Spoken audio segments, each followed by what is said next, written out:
Hello student, let's start the valves present into the heart. So there are two types of valves are present in the heart, that is the atrioventricular valve and second one is the semilunar valve. The main function of this valve, that is it should be passes the blood flow in unidirectional flow, and it should be avoid the backflow of blood, means avoid the regurgitation of the blood flow.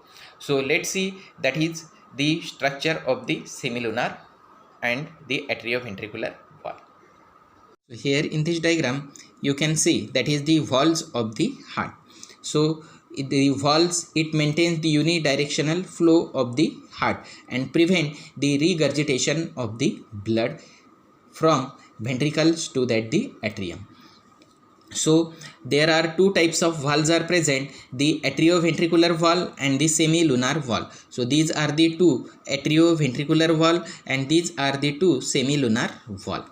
So atrioventricular valve, as the name suggests, that should be present between the right atrium and the right ventricle. So this one. So this is called the right atrioventricular valve, or that is also called the tricuspid valve, as have the three cusp. And the left atrioventricular valve, that should be present between the left atrium and the left ventricle. So it is also called the mitral valve or the bicuspid valve, as it have the two cusp. So let's see that is the right atrioventricular valve. So it has the three cusp, and these cusps are the anterior, this is the posterior or the inferior, and third one, that is the septal. These cusps are flat and projects into the ventricular cavity, having the atrial and the ventricular surface. So in the another diagram you can see that is these valve have the three cusp, and this upper part it is called the atrial surface and the lower part it is called the ventricular surface. The atrial surface, it is the smooth surface, and ventricular surface, it is the rough surface. So here you can see.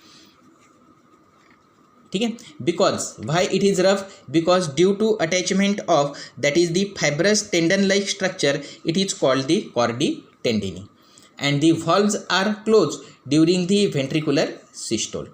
The chordae tendineae, it is attached to the papillary muscle. So here on the inferior side you can see that the nodule like structure, it is called the papillary muscle. These anterior papillary muscle, it is the largest, inferior it is the smaller, and the septal have number of small muscular elevation.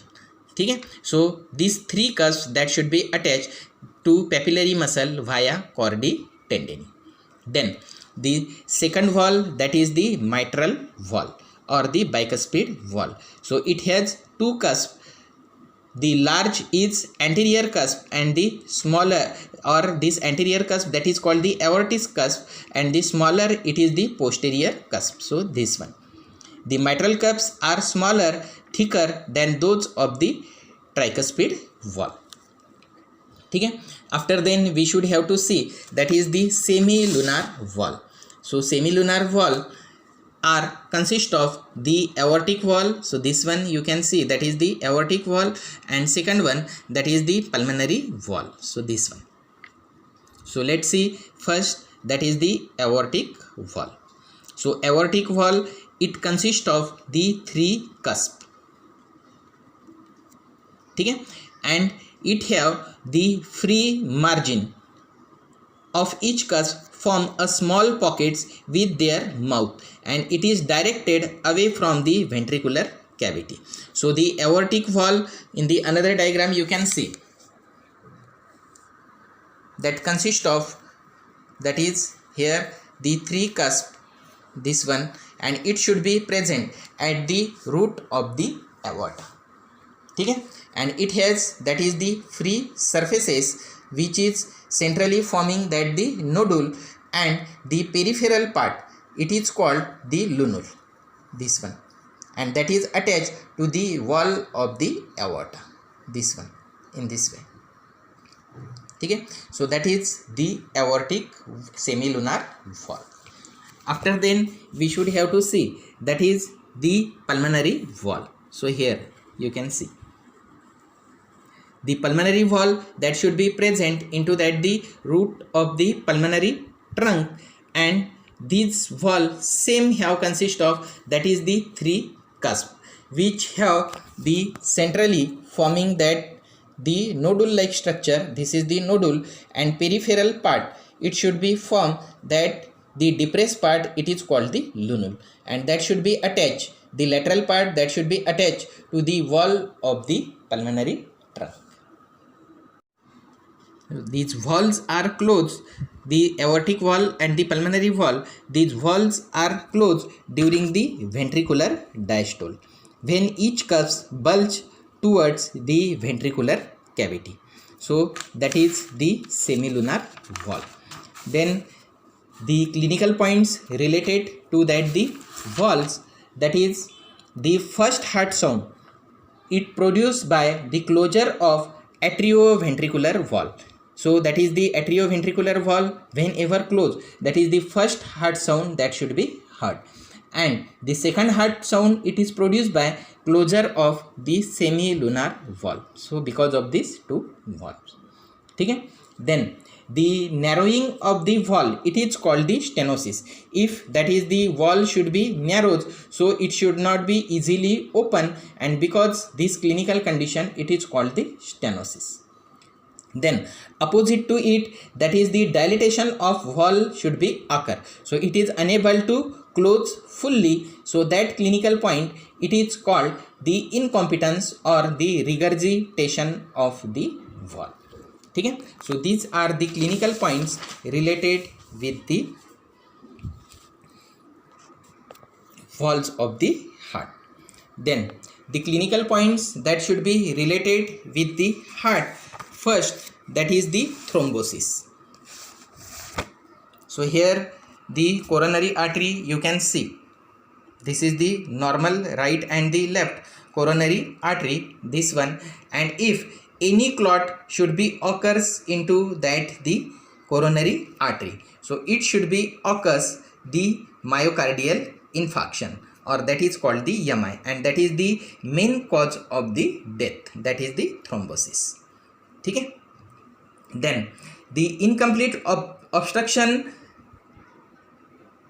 causes the angina pectoris. So if any coronary artery that should be occurs the incomplete obstruction, that should be forming the plaque into that the coronary artery, so it should be occurs the pain related to the heart. So that pain of the heart it is called the angina pectoris. Then coronary angiography. So coronary angiography that should be occurs for to see the blockage present into that the coronary artery. So throughout that is the femoral artery, that the dye it should be passing out into that the coronary artery, and the images should be seen. So that can be seen into the arteries. So in this diagram you can see that is the normal angiography of right coronary artery, this one, there is no block should be seen, and this is the image of the normal angiography of the left coronary artery, no any block should be occur. But if that the in this way, that is the block should be occurs into the right and the left coronary artery, so it should be seen into that the image. Okay, so this procedure it is called the angiography. Then the angioplasty. So if that is the blockage should be occurs into the small branch of the heart, or if that is the small plaque or incomplete plaque or the blockage that should be occurs into the coronary artery, so that is the angioplasty it is done. So in the angioplasty, that is in this way, that is the small stent it should be passing into that the coronary artery, and because of the stent, that is the plaque or the blockage is present, it should be removed out. So in this region. Okay. Then the CABG.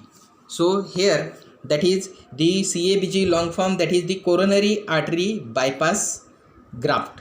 So here if the right and the left coronary artery is totally blocked, near about 95 to 100% it should be blocked. So there is no blood supply to that the heart muscle. So it should be occurs the surgery and it should be forming that the bypass.